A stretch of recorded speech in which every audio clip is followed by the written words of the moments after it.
Olá a todos, sejam bem-vindos aos podcasts da campanha Protect Our Future 2, uma iniciativa europeia promovida pela MSD Animal Health com o intuito de sensibilizar a população para os efeitos das alterações climáticas na saúde dos nossos animais de companhia. Protegê-los e ajudá-los a adaptarem-se a estas alterações de que todos somos alvo significa também proteger e defender a saúde da nossa família. E porque a saúde humana, a saúde animal e a saúde ambiental estão inevitavelmente relacionadas, convidamos para estas sessões um painel multidisciplinar constituído pela doutora Patrícia Branco, vice-presidente da Associação Portuguesa de Médicos Veterinários Especialistas em Animais de Companhia, pelo Dr. Ricardo Reis dos Santos, biólogo e investigador no Instituto de Saúde Ambiental da Faculdade de Medicina da Universidade de Lisboa, e pelo Dr. André Tomé, médico de família e que está connosco em representação da Associação Portuguesa de Medicina Geral e Familiar. Neste podcast vamos falar sobre parasitas externos, vamos falar de pulgas, de carraças e da variedade de doenças que podem transmitir aos nossos animais de companhia, mas também a nós e à nossa família. De que forma as alterações climáticas alteraram os padrões de existência destes parasitas no ambiente, como podemos proteger os nossos animais de companhia, de que forma podemos minimizar os riscos associados às picadas de pulga ou carraça. São estas as questões às quais vamos responder nos próximos minutos e começamos pelo Dr. Ricardo Reis dos Santos, portanto Ricardo, que é biólogo.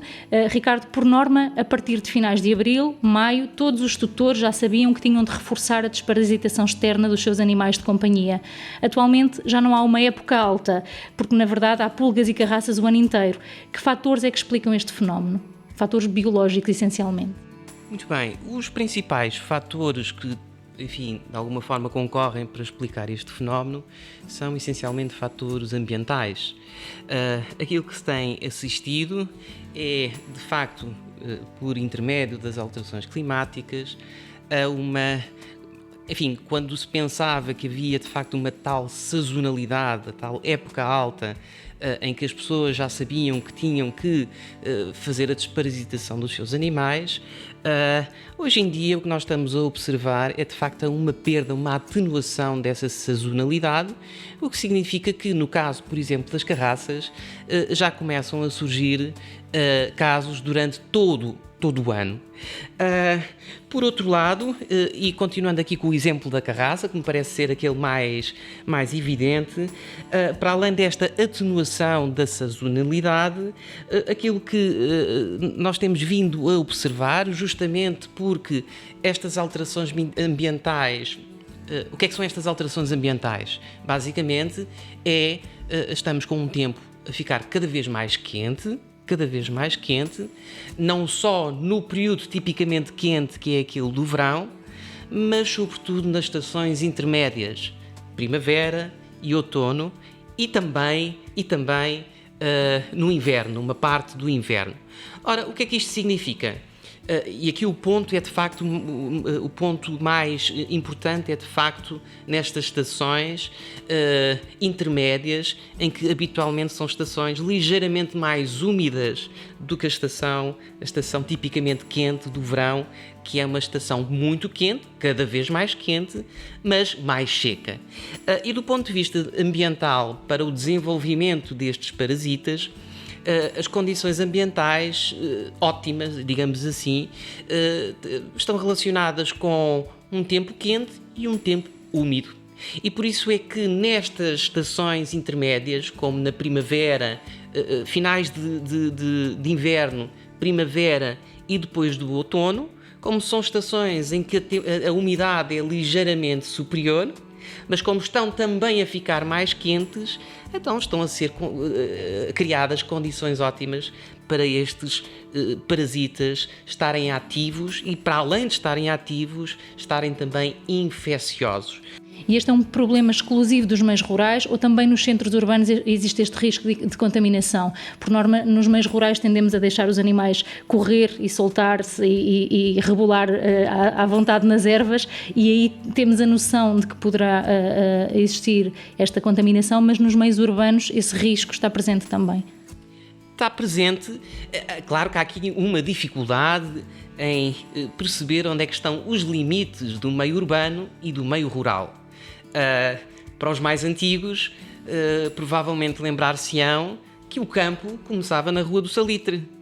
Hoje em dia já não é assim e, portanto, Aliás, a margem sul era composta por quintas e, portanto, muito provavelmente, há 50 anos, o meio rural começava a partir do momento em que passávamos para a margem sul do rio. Portanto, isto tem mais a ver com o tipo de vegetação, tem mais a ver com o tipo de comportamento de passeio, nomeadamente de passeio, neste caso dos cães, já que os gatos não é bem assim, dos outdoor, os gatos de outdoor frequentam áreas, as colónias de gatos também, mas quer dizer, tem mais a ver com este aspecto do que próprio, porque dentro da própria cidade nós temos zonas em que há de facto muita vegetação e não é vegetação domesticada, digamos assim, os famosos relevados, não é? Os espaços verdes que são relva. Não, estamos a falar de facto campos abertos, em que de facto em que as pessoas levam para lá os seus animais para passear e por vezes estão de facto a expor o seu animal de companhia a este tipo de... Portanto, não há aqui propriamente, eu diria que não há aqui propriamente uma fronteira. E face a estas alterações climáticas, com que frequência, e tendo em conta que os parasitas então estão mais presentes no ambiente, com que frequência, doutora Patrícia, é que um animal de companhia deve ser desparasitado e qual a eficácia desta desparasitação na prevenção da infestação por pulgas e carraças? Bem, existem hoje em dia várias soluções eficazes e diversificadas para proteger os animais de companhia destes parasitas. E elas podem inclusive ser utilizadas sozinhas ou em combinação, até para alargar a proteção a parasitas internos ou outro tipo de parasitas externos.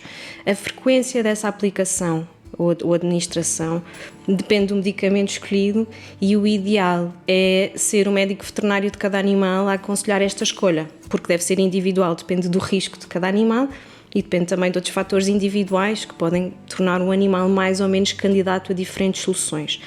Acho que de forma mais genérica, aquilo que eu posso reforçar é que, de facto, em termos de frequência, seja ela qual for, ela deve ser mantida todo o ano, incluindo nesta estação mais fria ou nos meses de inverno.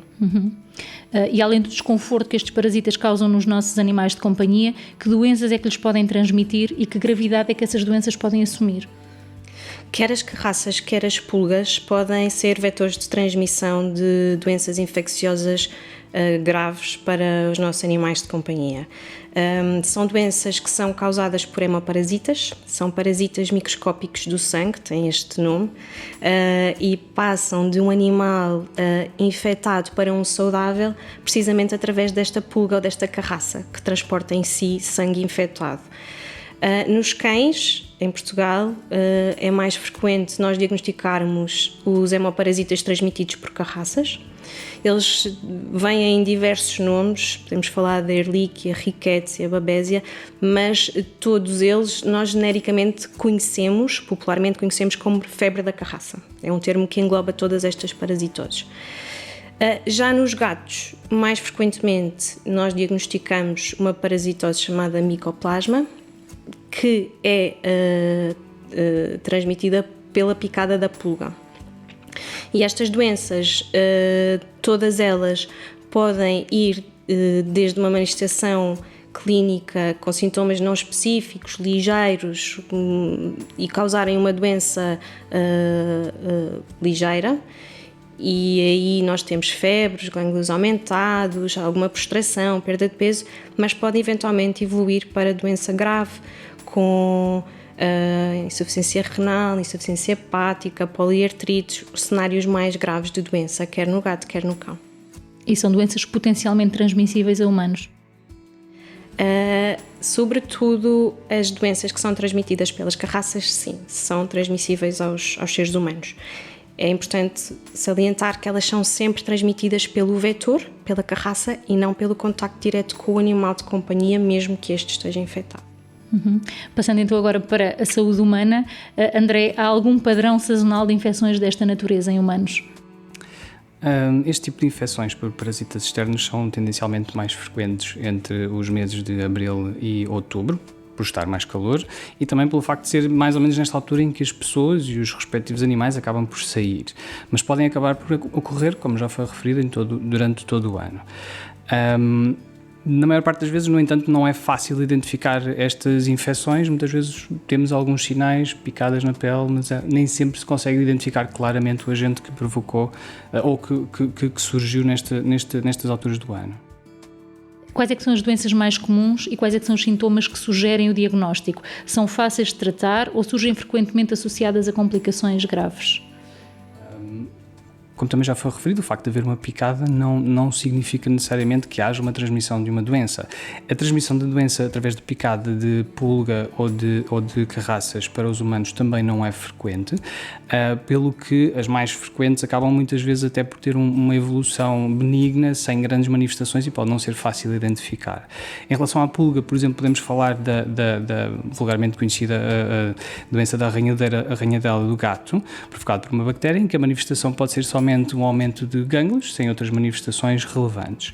Já em relação às picadas por carraças, temos, por exemplo, a doença de Lyme, provocada também por uma bactéria, que pode originar não só alterações cutâneas, mas também queixas articulares, febre, dores musculares, eventualmente dores de cabeça.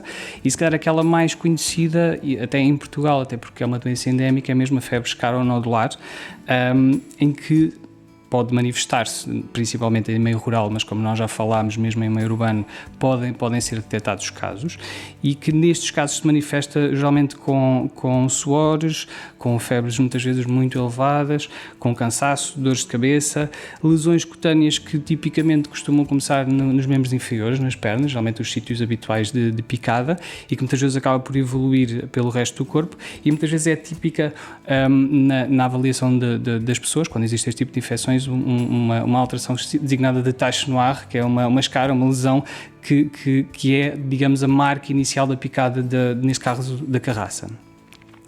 Estas infecções, ou melhor, estas doenças, nomeadamente a questão da doença de Lyme e a escara nodular, podem ser facilmente tratadas com medicação, desde que haja essa suspeita e desde que seja feito o diagnóstico atempado destas infecções.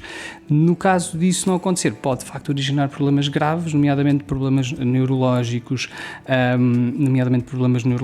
cardíacos ou mesmo articulares na doença de Lyme e também na febre escaronodular, e eventualmente, se não houver de facto um tratamento, pode levar à falência de vários órgãos a nível humano.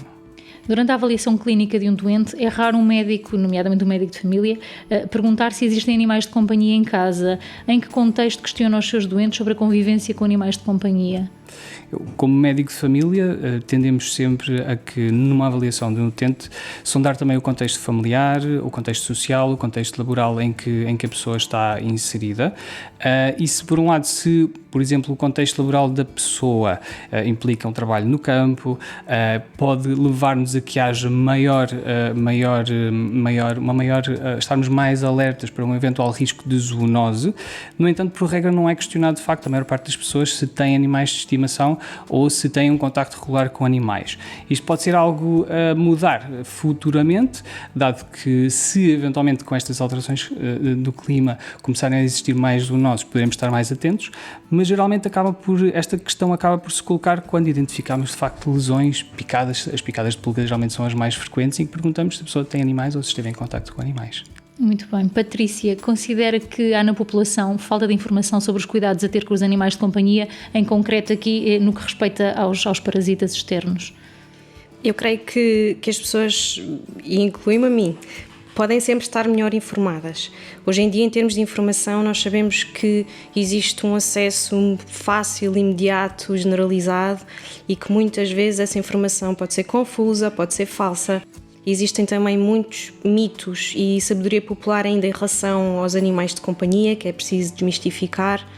E depois também é uma área, como as outras áreas científicas, em que está sempre a haver atualização do conhecimento, e mesmo nós, médicos veterinários, médicos, investigadores, temos nós próprios que nos estar sempre a atualizar.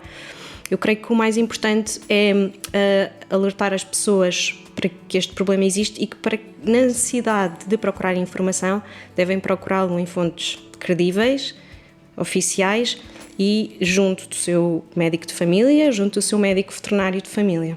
Muito bem. Para terminar aqui este podcast, ia pedir ao Ricardo para falar aqui um bocadinho porque é que é tão importante proteger o futuro dos nossos animais o futuro das pessoas e o futuro do ambiente e ajudar a uma melhor adaptação às alterações de que todos somos alvo. Nós sabemos que na natureza não sobrevivem os mais fortes, sobrevivem aqueles que melhor se adaptam. Porque é que é tão importante proteger esta tríade que o Ricardo tantas vezes refere? Boa pergunta. Antes de mais, para que haja futuro. Tanto para os animais, tanto para os humanos e tanto também para os ambientes, que é como quem diz, para o planeta. E, portanto, é fundamental perceber que se tivermos animais saudáveis, temos pessoas saudáveis e temos um ambiente saudável. Se tivermos pessoas saudáveis, temos animais saudáveis e um ambiente saudável. E, por sua vez, se tivermos um ambiente saudável, também temos pessoas saudáveis e animais saudáveis. Portanto, está tudo interrelacionado. Muito obrigada a todos pela participação e pelas respostas muito claras que de certo vão esclarecer todos os tutores de animais que são os principais destinatários destes podcasts. Muito obrigada.